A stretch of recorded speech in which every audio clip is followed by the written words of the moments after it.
I grew up in California. I've done all the postcards. Yosemite, the Pacific Coast Highway, the whole reel.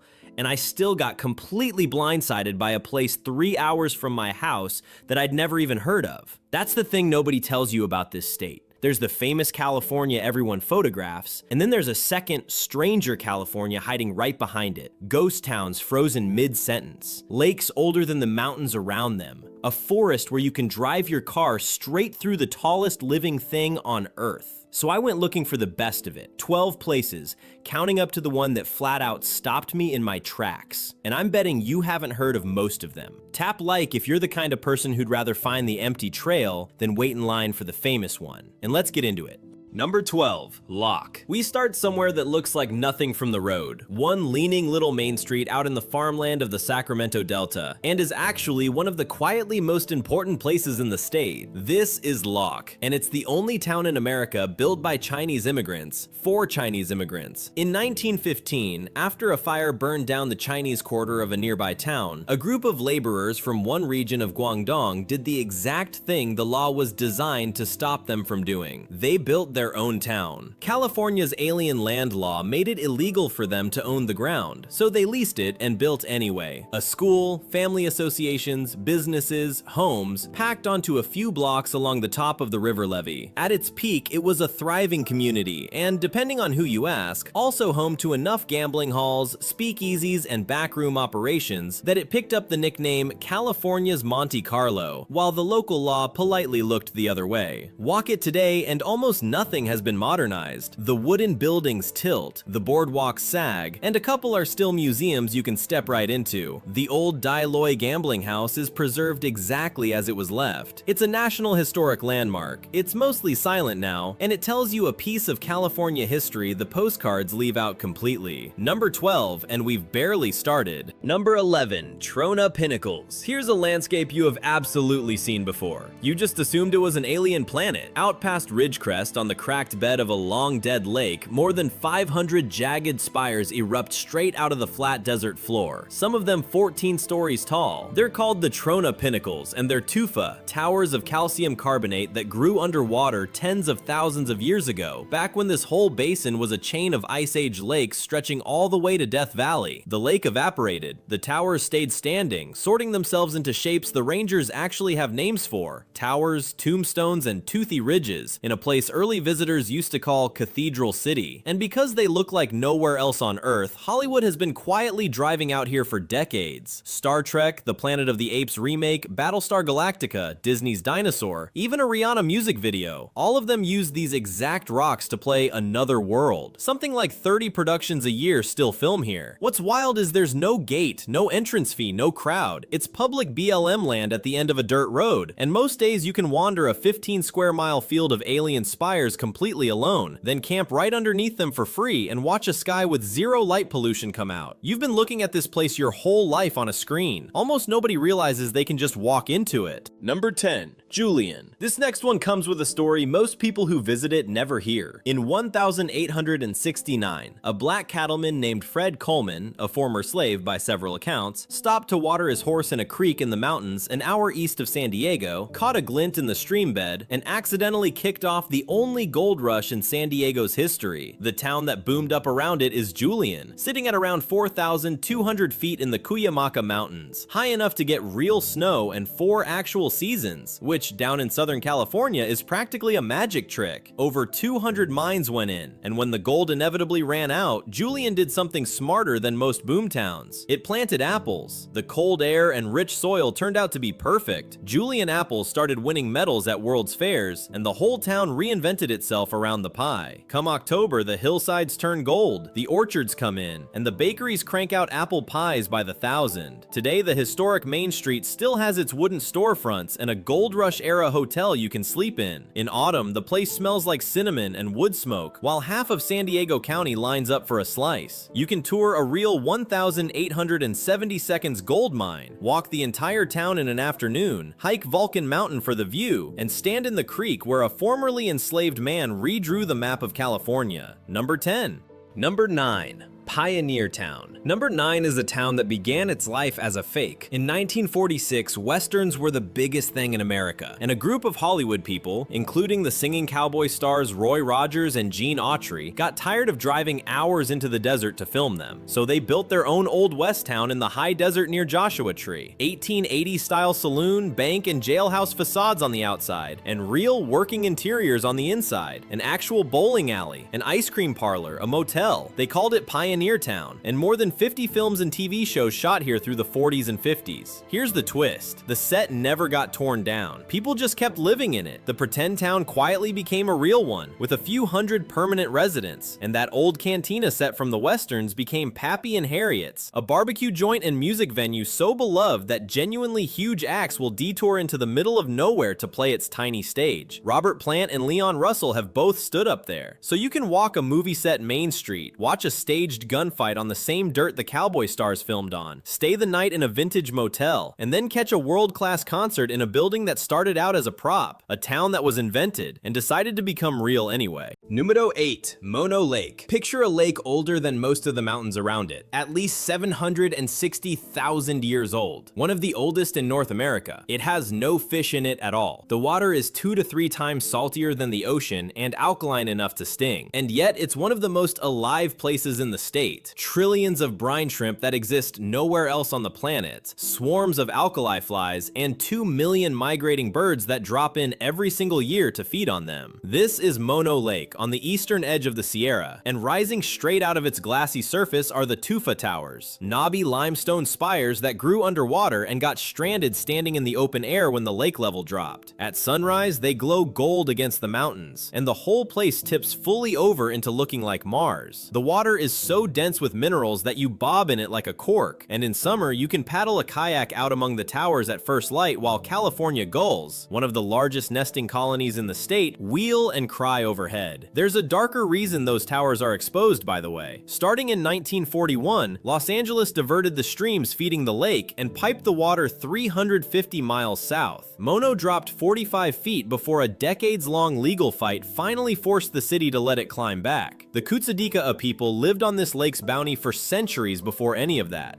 So when you walk the South Tufa shore at dawn, you're standing in one of the strangest ecosystems in America, and one of its hardest won environmental rescues at the same time. Number 8. Number 7. Bernie Falls. Most waterfalls are seasonal. Fat and roaring in spring, a sad little trickle by August. Bernie Falls breaks that rule, and it breaks it with 100 million gallons of water a day. This 129-foot, 250-foot wide wall of water up in the volcanic country near Mount Shasta isn't fed mostly by a river on top. It's fed by an underground spring that pours straight out of the cliff face. So even in a bone-dry Northern California August, the falls come down full, with extra ribbons of water leaking right out of the mossy rock wall on both sides. The pool at the bottom is an electric blue-green. The mist throws rainbows on a sunny afternoon, and black swifts nest in the cliff behind the curtain of water. Legend has it, Teddy Roosevelt took one look and called it the 8th wonder of the world. Whether he truly said it or not, you get the instinct the second you round the trail. It's been a national natural landmark since the 1950s, and here's what makes it a hidden gem. It's a state park, not a national one. So while millions of people funnel into Yosemite to fight over a parking spot, you can walk a short, easy loop down to one of the most beautiful waterfalls in the West and share it with almost no one. Lassen's volcanic landscape is only about 45 minutes away if you want to stack a whole day together. Number 7.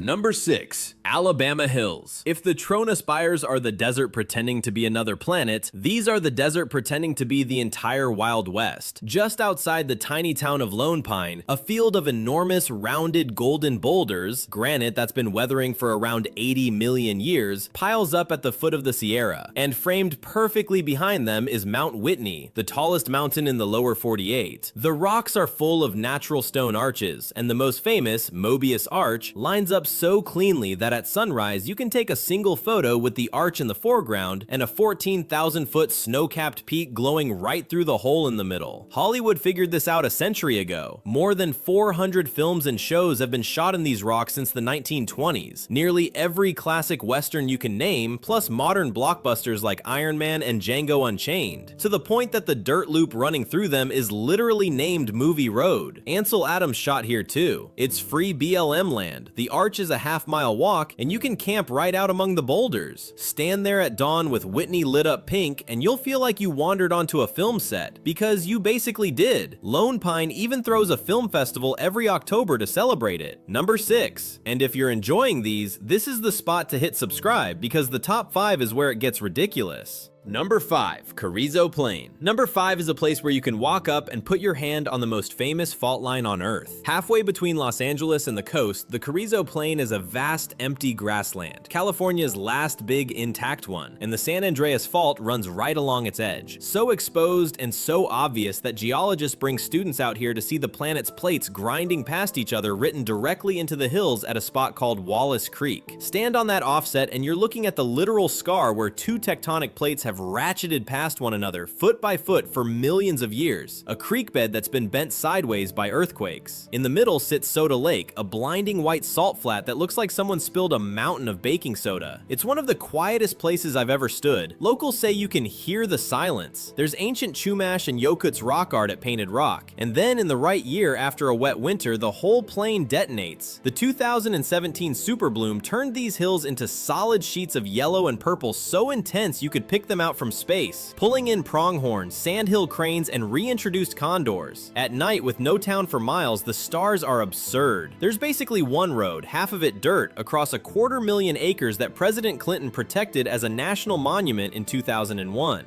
A couple of hours from 20 million people, you can have a Serengeti-sized landscape almost entirely to yourself. Most Californians have never even heard the name. Number 5. Number 4. Pinnacles. This one is a national park, which should disqualify it from a hidden gems list, except it's the newest national park in the state, it's one of the least visited, and the story of how it got here is unhinged. The towering rock spires of Pinnacles are the leftover western half of an ancient volcano. The other half is still sitting 195 miles to the south, near Lancaster. The San Andreas Fault tore that volcano in two and dragged this piece almost 200 miles north over 23 million years, and matching the two halves back together in 1976 was one of the proofs that the fault slides sideways at all. So you're hiking through a volcano that took a 195-mile road trip. The spires are riddled with talus caves, pitch black tunnels formed by giant boulders wedged into narrow canyons, where you scramble through with a flashlight while bats roost overhead in Bear Gulch and the balconies. There's no road through the park, by the way. The east entrance and the west entrance are a 2-hour drive apart, which is half the reason the crowds never quite find it. And above all of it fly California condors, the largest land bird in North America, with a wingspan close to 10 feet. These birds were down to roughly 24 individuals on the entire planet in the 1,980 seconds. Pinnacles is one of the handful of places they were brought back, and one of the best spots left to watch one ride a thermal right over your head from the High Peaks Trail. A wrecked volcano, black caves, and 10-foot prehistoric birds. About 90 minutes from the Bay Area. Number 4. Number 3. Body. Number 3 is a town that just stopped. Up at 8,000 feet in the eastern Sierra, Bodie was one of the richest, rowdiest gold towns in the entire West. At its peak, around 1,880, it had nearly 10,000 people, 2,000 buildings, some 60 saloons, 200 restaurants, a mile-long main street, and enough gunfights that the grim morning question around town was reportedly, "Have we a man for breakfast?" Meaning, did anyone get killed last night? One little girl, hearing her family was moving there, supposedly wrote in her diary, "Goodbye, God, I'm going to Bodie." Then the gold ran out, everyone left, and instead of bulldozing it, the state froze it in time. The official term they coined for it is arrested decay. They don't restore anything, they just stop it from collapsing. So today, around 110 weathered buildings still stand exactly as abandoned. Dishes on the tables, goods on the store shelves, school books open in the schoolhouse, all slowly graying in the wind, with the old Standard Mill looming on the hill above. The wind never really stops up here. Doors creak, and the whole place has a still stillness that makes the back of your neck prickle. There's even a famous curse. People who pocket a nail or a shard of glass swear they're hit with bad luck until they mail it back, and the rangers really do receive those guilty packages in the mail. It's a National Historic Landmark. Around 200,000 people make the trek up the dirt road every year, and it's widely called the most authentic ghost town in America. Walking its empty streets is unforgettable. Number 3. Number 2. Channel Islands. Quick one before the finale. If you've been screenshotting these, drop a comment with the first one you're adding to your list. I actually read them. Okay, number 2 is so close to civilization and so untouched that it earned a nickname, the Galapagos of North America. Just off the coast near Santa Barbara and Ventura sit 5 wild islands that make up Channel Islands National Park. And even though they're within sight of millions of people, they're one of the least visited national parks in the country because there's no bridge and no road. You take a boat from Ventura, that little bit of effort is the entire magic, and half the time the crossing itself becomes the highlight, with pods of dolphins surfing the bow wave and gray whales rolling up alongside the boat. Cut off from the mainland for thousands of years, the islands grew their own world, more than 145 plants and animals that exist nowhere else on Earth, including the island fox, a perfect house cat-sized fox that came back from the very edge of extinction. Santa Rosa Island even gave up the most complete pygmy mammoth skeleton ever found. The biggest island, Santa Cruz, is the largest in all of California, and carved into its coast is Painted Cave, one of the largest sea caves on the planet, a quarter-mile deep tunnel of rock you can paddle a kayak straight into, with a waterfall pouring over the entrance in spring. Sea lions, gray whales, kelp forests you can snorkel through, empty beaches, a Chumash history going back millennia, and no entrance fee at all. It's harder to reach than anything else on this list, and that is exactly why it's still this perfect. Number 2. Number 1.